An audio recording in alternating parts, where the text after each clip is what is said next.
पहलगाम हमले को लेकर संसद में मोदी का क्लियर जवाब, कहा कि हमारी सेना ने आतंक के आकाओं की नींद उड़ाई, न्यूक्लियर ब्लैकमेल की भी बखिया उधेड़ी, सिर्फ 22 मिनट में 22 अप्रैल का बदला लिया। प्रधानमंत्री बोले कि पहलगाम के जरिए भारत में दंगा कराने का ख्वाब पाल रहा था पाकिस्तान, ऑपरेशन सिंदूर ने इनके एयरबेस को आईसीयू में डाला। पीएम मोदी बोले आतंक के खिलाफ ऑपरेशन सिंदूर अब न्यू नॉर्मल है, दुश्मन को भी पता है कि भारत पर हमला महंगा पड़ेगा, मैंने तीनों सेनाओं को आक्रमण की खुली छूट दी। सीज फायर में विदेशी दखल से मोदी का सीधा इनकार, बोले कि आतंक के खिलाफ 190 देशों ने हमारा समर्थन किया, किसी के प्रेशर से ना रुके थे और ना ही रुकेंगे। विपक्ष के सवाल पूछने पर भी हमलावर हुए प्रधानमंत्री, कहा कि इन्होंने गम के माहौल में भी राजनीतिक लाभ उठाया, सेना के शौर्य पर छिछोरेपन की सभी हदें पार की। पीएम मोदी का कांग्रेस पर तीखा वार, बोले कि इनके नेता पाकिस्तानी प्रोपेगेंडा को आगे बढ़ाने में लगे हैं, सेना का विरोध करना इनका पुराना रवैया।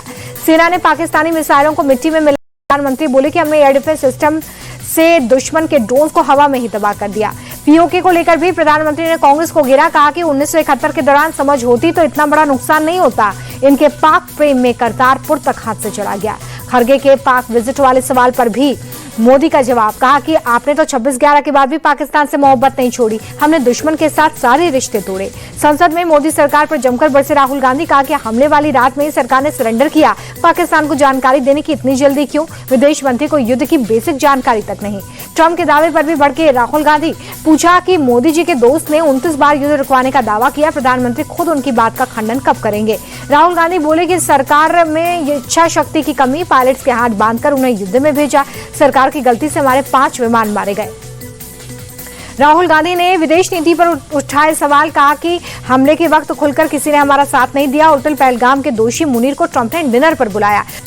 गृह मंत्री का सीजफायर पर बयान, कहा कि पाकिस्तान के गिड़गिड़ाने पर युद्ध विराम हुआ, दुश्मन के पास हमारी शरण में आने के अलावा कोई चारा नहीं था।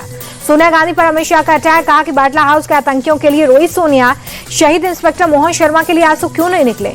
पहलगाम हमले में शामिल तीनों आतंकियों का खात्मा, ऑपरेशन महादेव में मास्टरमाइंड सुलेमान, जिब्रान अफगान ढेर, लोकसभा में गृह मंत्री ने दी जानकारी। ऑपरेशन महादेव के बहाने अमित शाह का विपक्ष पर हमला, बोली आतंकियों के मारने से खुश नहीं, आतंकियों का धर्म देखकर दुखी ना हो विपक्ष। ऑपरेशन सिंदूर पर चर्चा के दौरान प्रियंका गांधी बोली कि पहलगाम हमला कैसे और क्यों हुआ, आतंकी पहलगाम में कहां रह रहे थे, क्या सरकार जवाब देगी? प्रियंका ने सरकार पर निशाना साधा, बोली सरकार प्रचार करती रही कि कश्मीर से आतंकवाद खत्म हुआ, अगर आतंकवाद खत्म हो गया तो हमला कैसे हुआ? सीज फायर को लेकर सदन में अखिलेश ने मोदी सरकार को घेरा, कहा किसके दबाव में सीज फायर हुआ, हम पाकिस्तान को हमेशा के लिए सबक सिखा सकते थे, सरकार आखिर पीछे क्यों हटी? अखिलेश ने पीएम मोदी पर निशाना साधा, बोले इन्होंने अपने मित्र से सीज फायर का ऐलान करवाया, सरकार ने युद्ध विराम की घोषणा खुद क्यों नहीं की? राज्यसभा में रक्षा मंत्री राजनाथ सिंह बोले कि पहलगाम हमले में शामिल तीनों आतंकी मार गिराए गए, सरकार जो कहती है वो करके दिखाती है। राजनाथ सिंह बोले कि ऑपरेशन सिंदूर के लिए सरकार ने सेना को पूरी खुली छूट दी, आतंक के खिलाफ भारत किसी भी हद तक जाएगा। ऑपरेशन सिंदूर को लेकर खरगे का केंद्र परिवार का, सिर्फ आपके कार्यकाल में 5 बार दर्दनाक हमले हुए, पहलगाम ने हमने अपनों को मरते देखा, सुरक्षा में हुई चूक पर सरकार की चुप्पी क्यों?